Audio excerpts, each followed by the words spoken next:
श्रीदेवी भागवत महापुराण तीर्थ स्कंद सवदश अध्याय। सज्जनों, आज श्रीमद् भागवत पुराण में आपको युधाजित का अपने प्रधान अमैत्य से परामर्श करना, प्रधान अमैत्य का इस संदर्भ में वशिष्ठ विश्वामित्र प्रसंग सुनाना तथा परामर्श मानकर युधाजित का वापस लौट जाना, बालक सुदर्शन को देवयोग से कामराज नामक बीज मंत्र की प्राप्ति, भगवती की आराधना से सूर्यदर्शन को उनका प्रत्यक्ष दर्शन होना तथा काशीराज की कन्या शशिकला को स्वप्न में भगवती द्वारा सूर्यदर्शन का वर्णन करने का आदेश देना।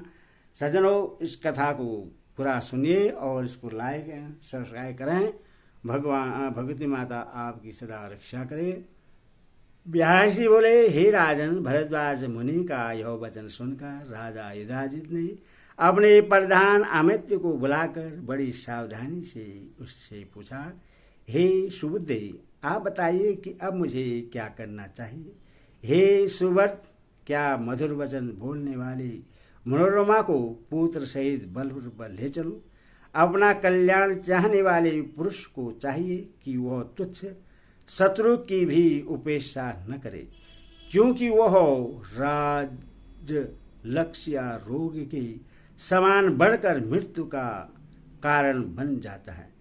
यहाँ न कोई सेना है और न कोई योद्धा ही है जो मुझे रोक सके। अतः मैं अपने दोहित्र के शत्रु उस सूर्यदर्शन को पकड़कर अभी मार डालूंगा। यदि मैं बलपूर्वक इस प्रयत्न में सफल हो जाता हूं तो उसका राज्य निष्कंटक हो जाएगा। सूर्यदर्शन के मर जाने पर निश्चय ही वह निर्भय हो जाएगा। प्रधान अमित्य ने कहा, हे राजन, ऐसा दुस्साहस नहीं करना चाहिए। अभी आपने भरद्वाज मुनि का वचन सुना ही है। हे मान्य, उन्होंने इस संबंध में विश्वामित्र का दृष्टांत दिया है। प्राचीन समय में गादी तन्य विश्वामित्र एक स्मृतिशाली तथा प्रसिद्ध राजा थे। एक बार वे महाराज घूमते हुए महर्षि वशिष्ठ के आश्रम में जा पहुंचे। प्रतापी राजाओं में श्रेष्ठ हुए महाराज विश्वामित्र उन्हें प्रणाम करके मुनि द्वारा प्रदत्त आसन पर बैठ गए। उसके बाद महात्मा वशिष्ठ ने उन्हें भोजन के लिए निमंत्रित किया। तब वे महायशस्वी गादीपुत्र विश्वामित्र अपने सैनिकों सहित उपस्थित हो गए। उसी समय भक्ष्य तथा भोज्य आदि जो भी आवश्यक हुआ वह सब उनकी नंदिनी गौ ने उपस्थित कर दिया। सेना समेत राजा विश्वामित्र मनोवांछित भोजन करके उससे नंदिनी गौ का प्रभाव समझकर वे राजा उन मुनिश्रेष्ठ वशिष्ठ से नंदिनी गौ मांगने लगे। विश्वामित्र बोले, हे मुनि, मैं आपको पर्याप्त दूध देने वाली हजारों गौएं दूंगा। आप मुझे यह अपनी नंदिनी गौ दे दीजिए। हे प्रथम, मैं यही प्रार्थना कर रहा हूँ। वशिष्ठ बोले, हे राजन, यह गौ होम के लिए हवस्य प्रदान करती है, अतः मैं इससे किसी प्रकार भी नहीं दे सकता। आपके 1000 गौएं आपके ही पास रहे। विश्वामित्र बोले, हे साधु, मैं आपकी इच्छा के अनुसार 10,000 अथवा 1,00,000 गौएं दे रहा हूं। आप नंदिनी मुझे दे दीजिए, नहीं तो मैं इसे बलपूर्वक ग्रहण कर लूंगा। वशिष्ठ जी बोले, हे नृपति, जैसी आपकी रुचि हो, आप इसे बलपूर्वक अभी ले लीजिए, किंतु हे राजन, मैं तो इस नंदिनी को स्वेच्छा से अपने आश्रम से आपको नहीं दूंगा।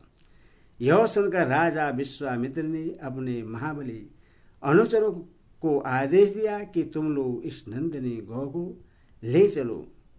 तब बल के अभिमान से चूर उन अनुचरों ने आक्रमण करके उस धेनु को बलपूर्वक बांध कर पकड़ लिया। तब आंखों में आंसू भरकर कांपती हुई उस नंदिनी ने मुनि से कहा, हे मुनि, आप मुझे क्यों त्याग रहे हैं? ये सब मुझे बांध कर खींच रहे हैं। वशिष्ठ ने उससे कहा, हे उत्तम दूध देने वाली नंदिनी, मैं तुम्हें त्याग नहीं रहा हूँ। ये राजा तुम्हें बलपूर्वक ले जा रहे हैं, जबकि मैंने अभी इनका स्वागत किया है। हे शुभे, मैं क्या करूं? मैं अपने मन से तुम्हें छोड़ना नहीं चाहता। मुनि के ऐसा कहने पर वो धेनु क्रोधित हो गई और कर्कश शब्दों वाली अत्यंत भयंकर हर भारव करने लगी। उसी समय उसके शरीर से महाभयंकर दैत्य ठहरो ठहरो ऐसा कहते हुए निकल पड़े। वे शस्त्र धारण किए हुए थे और उनका शरीर क्वच से ढका हुआ था। उन्होंने सारी सेना का संहार कर दिया और नंदिनी को उनसे छुड़ा लिया। यह अत्यंत व्यथित होकर राजा विश्वामित्र अकेले ही घर लौट गए। वे अपने मन में सोचने लगे, हाय मैं कितना पापी एवं दीनात्मा हूँ। क्षेत्रीय बल की निंदा करते हुए वे विश्वामित्र ब्राह्मण के बल को महान तथा दुराराध्य समझकर तप करने लगे। महावन में अनेक वर्षों तक कठोर तपस्या करके विश्वामित्र ने छात्र धर्म का त्याग करके अंत में ऋषि तत्व प्राप्त कर लिया। अतः हे राजेंद्र, आप भी ऐसा अद्भुत बैर न करें, क्योंकि तपस्वियों के साथ किया जाने वाला युद्ध निश्चय ही कुल का नाश करने वाला होता है। अथवा आप तपोनिधि मुनिवर भरद्वाज के पास अभी जाइए और उन्हें आश्वासन दीजिए, हे राजेंद्र, सूर्यदर्शन को यहीं छोड़ दीजिए, जिससे वह आनंद पूर्वक रह सके। हे राजन, यह दीन बालक आपका क्या अहित कर सकेगा? ऐसे दुर्बल एवं अनाथ बालक के प्रति आपका यह वैरभाव व्यर्थ है। हे निर्वश्रेष्ठ, सर्वस्त्र दया करनी चाहिए। यह संसार सदा देव के अधीन रहता है। ईर्ष्या करने से क्या लाभ? जो होनी होगी तो वह तो होकर ही रहेगी। हे राजन, देव योग से कभी वज्र तृण बन जाता है और किसी समय तृण वज्र बन जाता है, इसमें संदेह नहीं है। देव योग से ही खरगोश सिंह को और मच्छर हाथी को मार देता है। अतः हे मेधाविद, आप दुस्साहस छोड़ दीजिए और मेरा हित कर वचन मानिए। व्यास जी बोले, हे जन्मेजय, मंत्री की यह बात सुनकर निर्वश्रेष्ठ राजा युधाजित भरद्वाज मुनि को सिर झुकाकर प्रणाम करके अपने पुर को चले गए। तब रानी मनोरमा भी निश्चित हो गई और उस आश्रम में रहती हुई अपने सत्यवती पुत्र सूर्यदर्शन का पालन करने लगी। अब वह सुंदर कुमार मुनि बालकों के साथ सर्वस्त्र निर्भय होकर क्रीड़ा करता हुआ दिनों दिन बढ़ने लगा। एक दिन सूर्यदर्शन के पास आए हुए विदल को किसी मुनि कुमार ने कलिब इस नाम से पुकारा। उससे सुनकर सूर्यदर्शन ने उसके एकाक्षर कली शब्द को सर्व रूप से धारण कर लिया और उस अनुस्वार विहीन अक्षर का ही वह बार बार उच्चारण करने लगा। बालक ने इस कामराज नामक बीज मंत्र को मन से ग्रहण कर लिया और उससे हृदय गम करके आदर पूर्वक जपना प्रारंभ कर दिया। हे महाराज, देव योग से ही उस बालक सूर्यदर्शन को यह कामराज नामक अद्भुत बीज मंत्र स्वयं प्राप्त हो गया। उस समय केवल 5 वर्ष की अवस्था में ही वह ऋषि तथा छंद से विहीन और ध्यान तथा न्यास रहित मंत्र प्राप्त कर मन ही मन उससे जपता हुआ खेलता तथा सोता था। उस मंत्र को स्वयं सबका सार समझकर वह सूर्यदर्शन उससे कभी नहीं भूलता था।